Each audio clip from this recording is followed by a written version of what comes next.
Hey there, how's it going? Sit down, relax, and prepare for some content.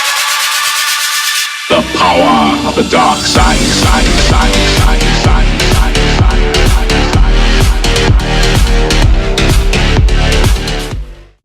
Hey there everyone, I'm SWTOROVERLORD and I'm back to talk to you about how to level 70 in Swtor. So, when people think about level 70 they think endgame content, endgame activities, and the first thing that comes to my mind is operations.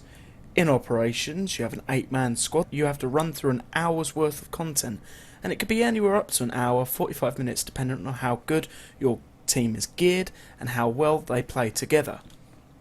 You can find operations on the Zaya Shadow in the Imperial Fleet, and on the Republic Fleet it will be in the similar location under your quick travel tab. Just for the recommendations of this video, I've gone to the Zaya Shadow, and you can see here the Operation Terror from Beyond, Karaga's Palace, Explosive Conflict, and many more. This is just in the upper sections of the ships. In this ship you have training dummies towards the centre, and if you go into the rings you've got the elevator leading you to the Datagron section.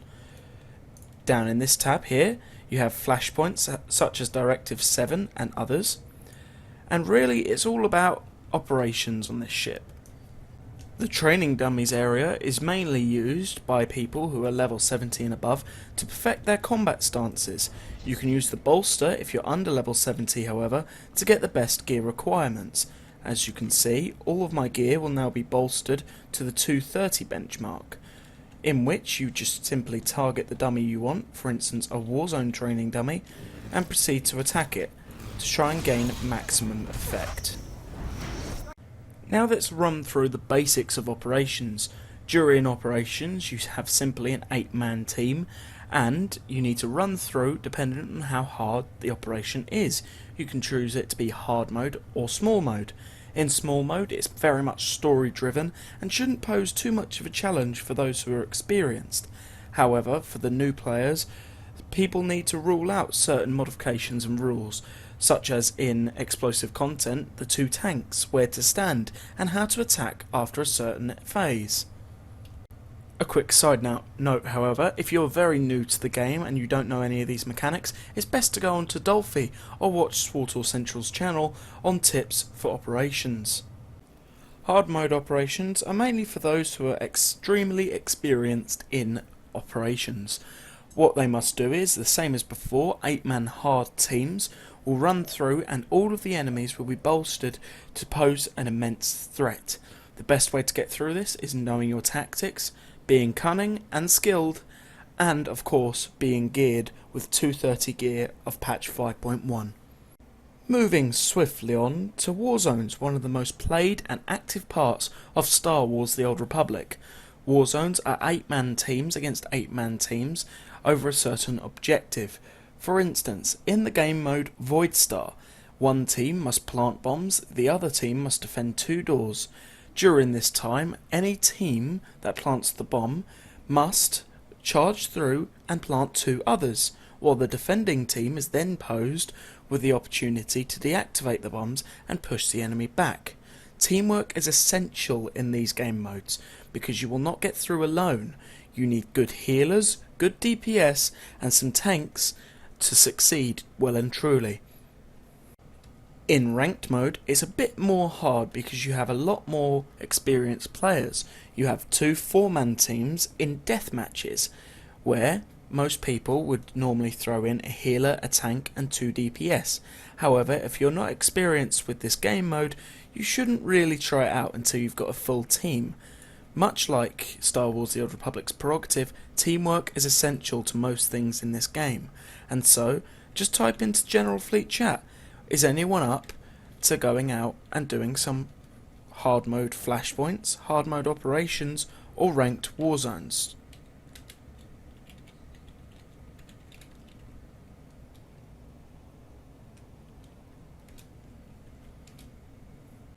A quick note, you can find war zones and operations in the lower right corner of your map. Simply click the icon and here you can select from regular war zones to ranked war zones. In regular war zones it gives a brief description of what it is, and in ranked it gives an even more descriptive basis of what ranked warzones are all about. Simply select the queue option to queue your group and or yourself for some PvP fun. The less played grouped content icon would probably be Galactic Starfighter, or GSF for short. You can find this in the left hand side of your map. Simply click on it and it will display a bunch of fighters. Now I only have 2 because I barely play this game mode. It is really underrated to what it actually is, a free roam fighter experience. Now the best thing about this is that you can group a battle where you can get some guild members online and possibly destroy the enemy with communication, or you can go it alone, throw yourself into the huge waves of enemies fighters and dominating command modes. GSF is a lot more extensive than any warzone or operation, where you have to select a co-pilot, offensive pilot, defensive pilot, tactical pilot and engineering pilot. Now you can see here I have got all of the basics, but you can simply buy others with fleet requisition on the Imperial or Republic fleets. The cosmetics section is simply where you change the colour of your weapon tunings. Simply spin the ship around to see it fire and select which icon you would like to use. Keep in mind most of these are bought off the cartel market, and so you can get them off the GTN for a hefty or cheap price, depending on how rare they are. The components section is the exact same as any other section on this, where in the crew section you would select a pilot. In this section you select your weapons, defences, how fast your engines will go, your capacitors, magazines, reactors and thrusters. To the untrained eye this all seems like a mouthful to take in, but nevertheless is a game mode that you should really try out. Of course with GSF comes its advantages and disadvantages. Now personally I believe that BioWare implemented this to be a fun yet challenging game mode, and it really is that, but also they put the cartel market into action here. As you can see, this is one of the rarer ship types because it is only cartel market. For 1,800cc coins you are able to buy this ship. However, with some of the others you're just able to buy them with the requisition you get from normal game modes. You have the strike fighters, the bombers, which are slightly slower than fighters but do a lot more damage if you hit an enemy ship right. Scout ships, where you have blood marks, black bolts, stings and oculars, which are less armoured but faster and more invertible. Or you have the gunships, which again are mainly cartel market based. You have skins and can select your ships from the bottom right of your panels. A much loved or hated factor of Star Wars The Old Republic would have to be credits and how to obtain them. Now, in all of the things I've covered, you will earn, dependent on how well you do, around 20 to 10,000 credits per match. Now, this isn't a lot of credits, mind you, but if you're really feeling adventurous, you can play the Galactic Trade Network, or GTN for short. Now, you can see here in my inventory I have quite a lot of things that I can sell for quite a lot of credits. Now, if I was to type in, for instance, the Relic Plunderer helmet, it comes up for this price. 790,000 at the moment would be the lowest. To check the lowest, simply click price, double click it again until you see the lowest figure possible. Now if I was to put this on the Galactic Trade Network, I would put it up for say 750,000, undercutting but making a cheap profit. Once your item is up, you can simply reclaim it if, for instance, you put the wrong item up for a cheap amount of credits by clicking the remove item. It will be instantly mailed to you and you can collect it straight away, saving any unwanted hassle. Keep in mind that when selling on the Galactic Trade Network, it will take an hour after someone has purchased the item for the credits to be obtained, and the Galactic Trade Network takes 6 to 9% of what you've earned. Now then, how to play the GTN. This is just a quick overview, obviously, but the best way to play the GTN is buy low, sell high. For instance, you can see here that Freedom Node supplementary body armor is 4 million credits at the cheapest. If you was to buy this and wait a few months, it could go up in price, of which you would then sell and hopefully make a profit. For instance, Relic Plunderer's helmets were going on the GTN for around about 10 to 15k, and I've recently sold about 7 of these and stashed them inside of my cargo hold. All of the empty slots you see here are from the helmets, as they make a massive profit. Now, another item I believe to make a huge profit on the GTN after a while would be the Grantech F11D lightsaber. As you can see here, they're going for 217,000 credits and upwards. I bought all of mine off of the Galactic Trade Network for 9,000 credits each. Even now I'd be making a profit, and this was around a month ago. It really is waiting for the next opportunity to present itself. You can sell class experience boosts with relative ease, and you can also craft stim packs, which sell for anywhere of upwards 40,000 credits per item. The real meaning of buying low, selling high is to take opportunities when you see them. For instance, the Fortified Defender armor set. If you search this, nothing will come up. Why is that, you may ask yourself? Well, it was on the GTN around about 2.5 years ago, going at anywhere from 800,000 to 500,000 credits. Now you can see which pack this was in quite simply, as there have been many shipments of cartel packs. This item set, however, was from the cartel markets.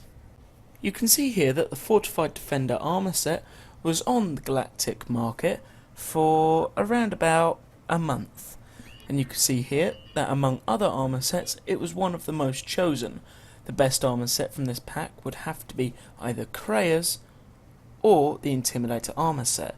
Now you can see here that the Intimidator armor set is a bronze item, but if you were to search this up on the GTN,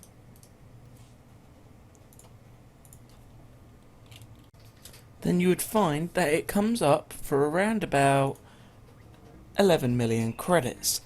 That's just for the chest piece.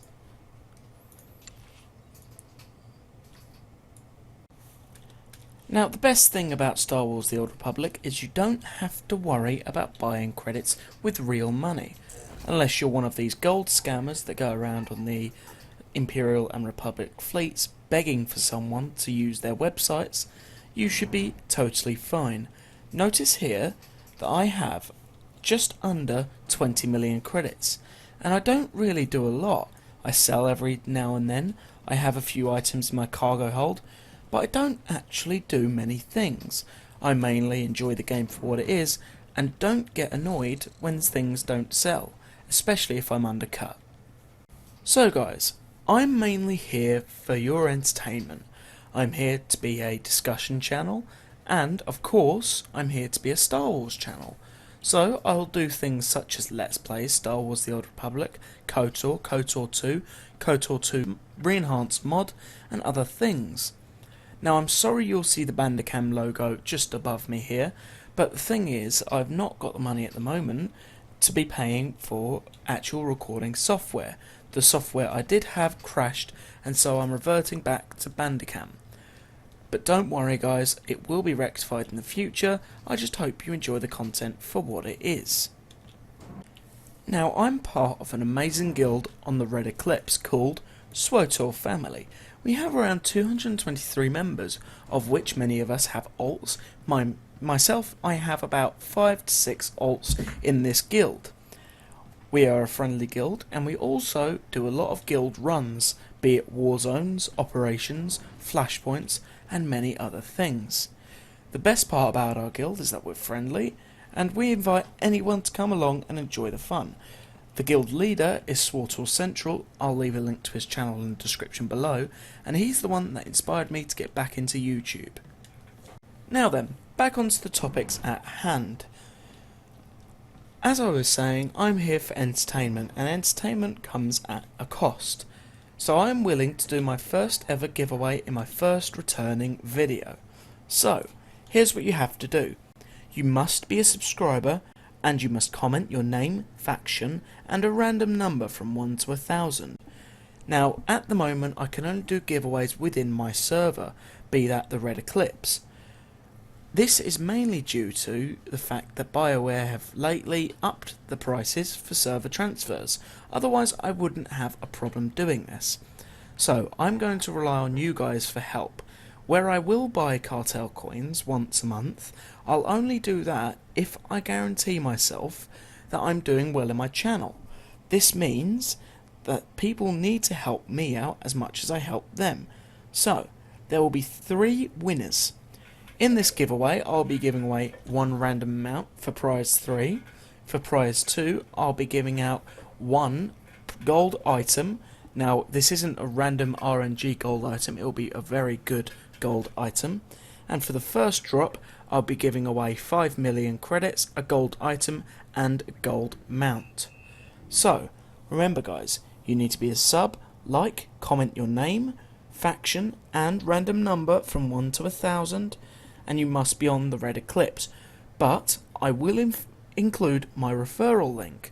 Now this link is to be used if you are a subscriber and you've never used it before, and if you do use it, it will help me out so much because I'll gain 600 cartel coins, you'll gain some awesome rewards, and I'll be able to cross faction and to go from one server to the other to give you guys your rewards. Not only does this help me guys, but it helps you so much. So I'd really appreciate it if that could be done. So guys, just a final note from me.